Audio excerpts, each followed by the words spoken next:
माँ तो माँ होती है। दिल छूने वाली कहानी, शिक्षाप्रद कहानी दोस्तों, ये आपकी आंखों में आंसू जरूर ला देगी। ये कहानी माँ तो माँ होती है, रुला देने वाली एक हिंदी कहानी।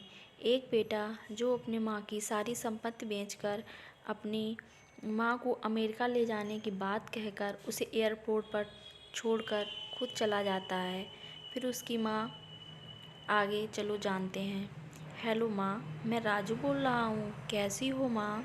मैं ठीक हूँ बेटा। ये बताओ, तुम और बहू दोनों कैसे हो? हम दोनों ठीक हैं माँ। आपकी बहुत याद आती है। अच्छा सुनो माँ, मैं अगले महीने इंडिया आ रहा हूँ तुम्हें लेने। क्या? हाँ माँ, अब हम सब साथ ही रहेंगे। नीतू कह रही थी माँ जी को अमेरिका ले आओ, वहाँ अकेली बहुत परेशान हो रही होंगी। हेलो, सुन रही हो माँ? हाँ बेटा, हाँ। बूढ़ी माँ आंखों से खुशी की अश्रुधारा बह निकली। बेटा और बहू का प्यार नस नस में दौड़ने लगा। जीवन के 70 साल गुजर चुकी सावित्री ने जल्दी से अपने पल्लू से आंसू पोंछे और बेटे से बात करने लगी। पूरे 2 साल बेटा घर आ रहा था। बूढ़ी सावित्री ने मोहल्ले भर में दौड़ दौड़ कर ये खबर सबको सुना दी। सब खुश थे कि चलो बुढ़ापा चैन से बेटे और बहू के साथ गुजर जाएगा। राजू अकेला आया था। उसने कहा कि माँ, हमें जल्दी ही वापस जाना है, इसलिए जो भी रुपया पैसा किसी से लेना है वो लेकर रख लो, और तब तक मैं किसी प्रॉपर्टी डीलर से मकान की बात करता हूँ। हाँ हाँ माँ, अब ये मकान बेचना पड़ेगा, वरना कौन इसकी देखभाल करेगा। हम सब तो अब अमेरिका में ही रहेंगे। बूढ़ी आंखों ने मकान के कोने कोने को ऐसे निहारा जैसे किसी अबोध बच्चे को सहला रही हो। आनन फानन और औने पौने दाम में राजू ने मकान बेच दिया। सावित्री देवी ने वो ज़रूरी सामान समेटा जिससे उसको बहुत ज़्यादा लगाव था। राजू टैक्सी मंगवा चुका था। एयरपोर्ट पहुंचकर राजू ने कहा, माँ तुम यहाँ बैठो, मैं अंदर जाकर सामान की जांच और बोर्डिंग और वीज़ा का काम निपटा लेता हूँ। ठीक है बेटे। सावित्री देवी वहीं पास की बेंच पर बैठ गईं।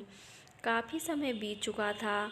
बाहर बैठी सावित्री देवी बार बार उस दरवाजे की तरफ देख रही थी जिसमें से राजू गया था, लेकिन अभी तक बाहर नहीं आया। शायद अंदर बहुत भीड़ होगी सोचकर बूढ़ी आंखें फिर से टकटकी लगाए देखने लगीं।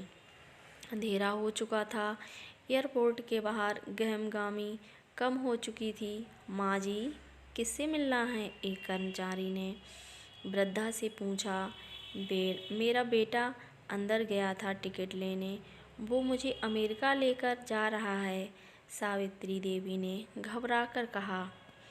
लेकिन अंदर तो कोई पैसेंजर नहीं है। अमेरिका जाने वाली फ़्लाइट तो दोपहर ही चली गई। क्या नाम था आपके बेटे का? कर्मचारी ने सवाल किया। राजू। सावित्री के चेहरे पे चिंता की लकीरें उभर आईं। कर्मचारी अंदर गया और कुछ देर बाद बाहर आकर बोला, माँ जी, आपका बेटा राजू तो अमेरिका जाने वाली फ़्लाइट से कब का जा चुका है। क्या? वृद्धा की आंखों से आंसुओं की सैलाब फूट पड़ा। बूढ़ी माँ का रोम रोम काँप उठा। किसी तरह वापस घर पहुंची, जो अब बिक चुका था। रात में घर के बाहर चबूतरे पर ही सो गई। सुबह हुई तो दयालु मकान मालिक ने एक कमरा रहने को दे दिया। पति की पेंशन से घर का किराया और खाने का काम चलने लगा। समय गुजरने लगा। एक दिन मकान मालिक ने वृद्धा से पूछा, माँ जी, क्यों नहीं आप अपने किसी रिश्तेदार के यहाँ चली जाएं?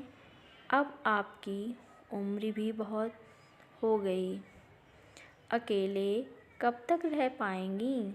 हाँ, चली तो जाऊँ, लेकिन कल को मेरा बेटा आया तो यहाँ फिर कौन उसका ख्याल रखेगा? आँखों से आंसू आने लगे दोस्तों। ये करुणा में कहानी सुनकर प्लीज़ मेरे चैनल